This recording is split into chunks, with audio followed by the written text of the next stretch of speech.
ceux qui l'ignorent, je fais partie de ceux qui sont dans la deuxième partie de leur siècle, ce qui justifie ma présence à cette table du grand sage. Nous avons commencé notre chapitre en faisant des groupes au hasard, selon la méthode du chiffre 1, 2, 3, 4, 5, 8, 9. Retenons donc ce mot 9, se mettre à 9 pour du 9. Nous voilà donc en état de chapitre pour la 35e fois de notre histoire de congrégation, je crois. Nous voilà cet après-midi assis dans cette salle pour la 6e fois. En une phrase, on sent le poids de l'habitude. Ouvrons la Bible. Parole de Coëlette, fils de David, roi de Jérusalem. Une génération s'en va, une génération s'en vient, et la terre subsiste toujours. Le soleil se lève, le soleil se couche. Il se hâte de retourner à sa place, et de nouveau il se lèvera. Tous les fleuves vont à la mer, et la mer n'est pas remplie. Dans le sens où vont les fleuves continuent de couler. Tout le discours est fatigant. On ne peut jamais tout dire. L'œil n'a jamais fini de voir, ni l'oreille d'entendre. Ce qui a existé, c'est cela qui existera. Ce qui s'est fait, c'est cela qui se fera. Rien de nouveau sous le soleil. Mais, plus loin dans la Bible, je lis aussi, sous la plume de Pierre, dans sa seconde lettre, « Nous attendons des cieux nouveaux et une terre nouvelle. » Travailler au royaume de Dieu, c'est vouloir ce nouveau. Bien des membres de notre chapitre l'ont rappelé ou ont insisté sur ce point depuis le début. Il faut du neuf. À mes yeux, cela soulève deux questions théologiques, au moins. Quelle est la nature du neuf? Pour répondre, risquons d'avancer dans l'ordre de la théologie spirituelle, et je parle sous le regard de notre diacre Cham, spécialiste de la question. Cette nouveauté que nous souhaitons n'est-elle pas fondamentalement un don? Et même, une nouveauté qui ne serait pas un don, serait-elle vraiment une nouveauté? Ne serait-elle pas qu'une simple conséquence de ce qui existe déjà? Ce qu'il y a de neuf sur terre n'est-il pas le propre de ce qui vient de Dieu, et donc ne vient pas de la terre? En ce sens, ne peut-on pas dire que la nouveauté, c'est l'autre nom du don de Dieu? Sans doute, à condition que le neuf soit neuf, c'est-à-dire que le neuf ouvre un avenir et non ne débouche sur une impasse ou un enfermement. Car n'est pas neuf qui veut. Au passage, je note ce jeu de mots plein de sens contenu dans enfermement, même si, comme Georges Poussou, celui-là, le premier, je prends le risque qu'on dise de moi que je parle du démon. Voici ce jeu de mots. L'enfermement, l'enfer me ment.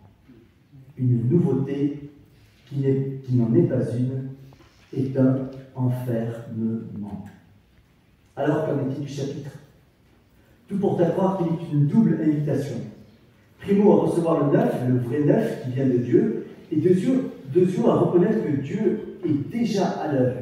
C'est-à-dire à reconnaître qu'il y a des gisements de neuf non encore exploités dans notre humanité, dans notre Église, dans notre congrégation, dans notre charisme. Peut-être alors nous faut-il ne pas trop nous prendre la tête à essayer d'inventer du neuf, mais plutôt se disposer à le recevoir et le est important ici, à aller le chercher, le découvrir, le redécouvrir. Et où chercher ce neuf de Dieu? C'est ma seconde question. Nous serons d'accord pour dire que l'Esprit Saint n'a pas attendu notre chapitre pour souffler sur la sanction.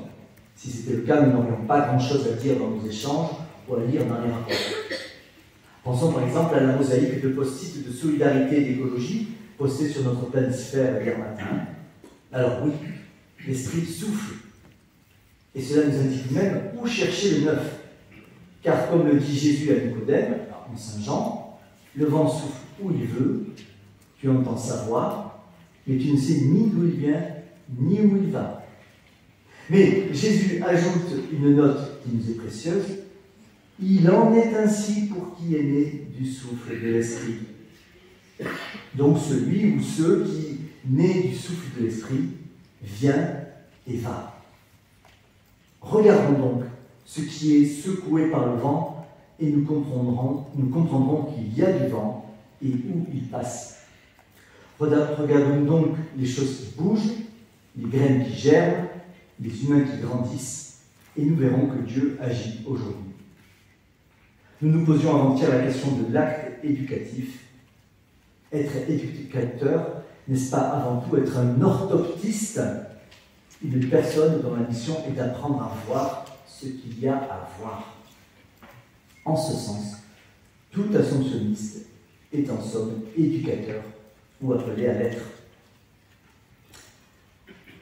Mais il y a une difficulté de taille. Beaucoup de choses bougent autour de nous. Oui, le monde change, nous l'avons dit plusieurs fois, et ce changement s'accélère. Or, dans ce mouvement, il y a de tout. Il y a du vrai neuf et du faux neuf. Comment discerner? Nous y voilà, troisième point. Ne nous trompons pas de discernement. Discernement du bien et du mal, discernement entre deux biens, discernement du neuf dans l'ancien, autre manière de dire que nous sommes dans un monde en bascule, comme dans notre congrégation qui bascule. Plusieurs fois cela a été dit. Nous ne sommes peut-être pas si démunis que cela pour relever ce défi. Car il n'y a pas que le monde qui soit sans cesse en état de nouveauté. L'homme qui vit du Christ n'est-il pas par excellence l'homme nouveau? Et là, je lis saint Paul aux Éphésiens, chapitre 4. Je vous le dis, j'en témoigne dans le Seigneur. Vous ne devez plus vous conduire comme les païens qui se laissent guider par le néant de leurs pensées. Laissez-vous renouveler par la transformation spirituelle de votre pensée. Revêtez-vous de l'homme nouveau, créé selon Dieu, dans la justice et la sainteté, conforme à la vérité.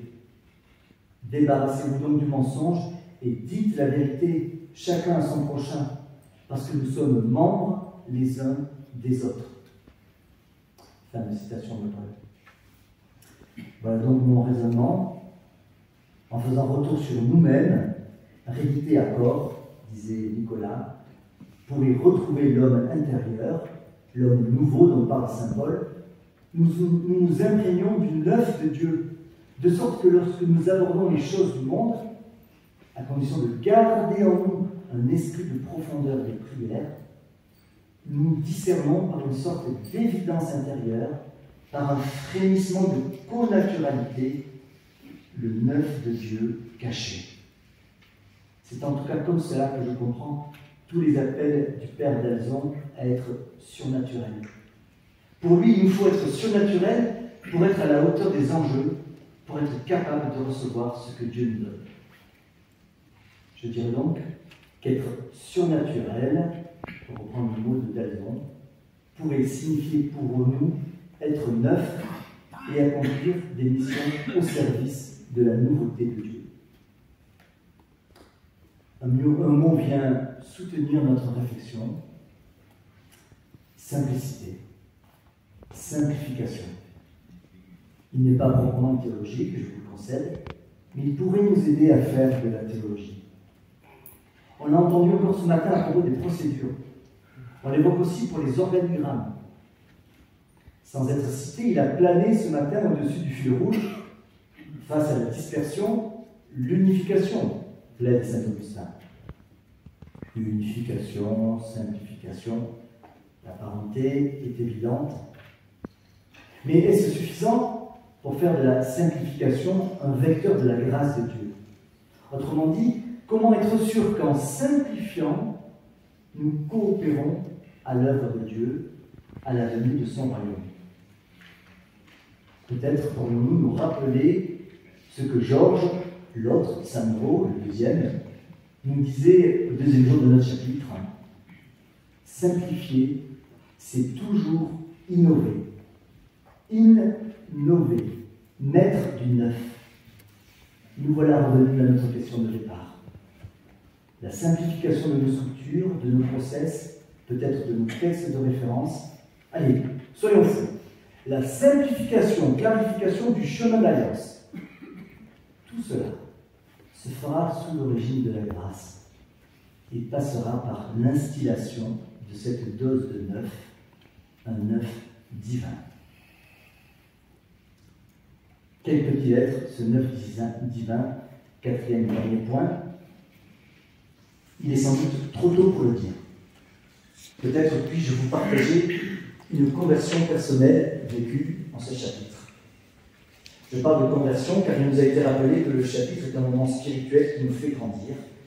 Or, la croissance spirituelle va de conversion en conversion. Je dois donc vous l'avouer, je me suis surpris plusieurs fois à sourire à certaines paroles que je trouvais trop belles pour être vraies ou tout simplement bien éloignées du réel que je connais. Un sourire en forme de rire intérieur qui exprime une gêne à cause de la distance entre ce que j'entends et ce que je ressens. Dans la Genèse, la femme d'Abraham, Sarah, elle aussi a ri. Elle est donc venue me voir pour me dire « Arnaud, moi aussi j'ai ri en entendant les paroles qui annonçaient la naissance d'Isaac. Mais un an après, il était là, sorti de mes hanches, en train de boire mon lait. Je me suis aussi surpris, un peu comme Jacques, en train d'attendre que des frères sortent de leur mutisme. Déliés au chapitre, ne devaient-ils pas parler, prendre leur part à la réflexion commune, être les médiateurs de Dieu? Car il est rare que dans un chapitre, Dieu nous parle autrement que par la voix des autres. Et là, c'est Zacharie qui est venu me voir.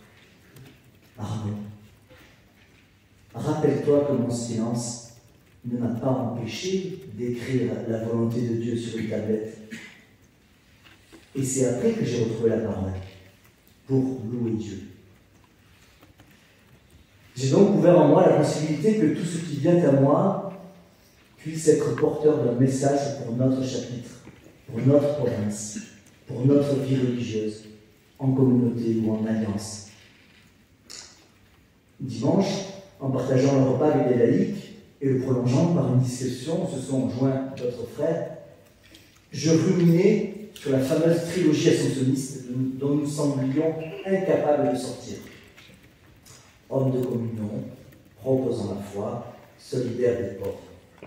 Une trilogie belle et pleine de sens, mais finalement une trilogie, pour moi, fatiguée, voire fatigante, à force d'être rappelée, et peu en phase avec ces temps nouveaux.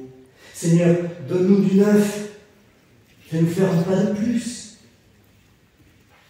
Et en la relisant une énième fois, j'en ai perçu enfin le point de fuite, c'est-à-dire un point qui n'est pas dans le tableau, ici un mot qui n'est pas dans le texte, et pourtant vers lequel tous les éléments pointent. Homme de communion, proposant la foi, solidaire des pauvres, la foi, la charité. N'est-il pas temps de saisir à bras le corps l'espérance? C'est en tout cas ainsi que je relis mon expérience de ces derniers jours, où au cœur de l'ancien, de notre patrimoine, une lumière nouvelle a lui. J'ai découvert du neuf dans de l'ancien, et j'ai reçu cette leçon que je vous livre. Le neuf que nous attendons, nous devons le chercher dans le point de fuite de l'ancien. Notre chapitre est un kairos, comme cela a été dit avant-hier. Le précédent a été celui de l'unité dans un monde divisé, l'espérance qui bâtit peut-être dans un monde désespéré de toutes ces destructions. Cette espérance est la porte d'entrée de notre chapitre, puisqu'elle est dans le titre. Frères et sœurs, capitulant, osant en faire l'instrument de nos pensées et de nos débats. Notre foi ne sera que plus vive, car comme le dit la lettre aux Hébreux, chapitre 11, la foi est une façon de posséder ce que l'on espère, un moyen de connaître des réalités qu'on ne voit pas encore. Merci.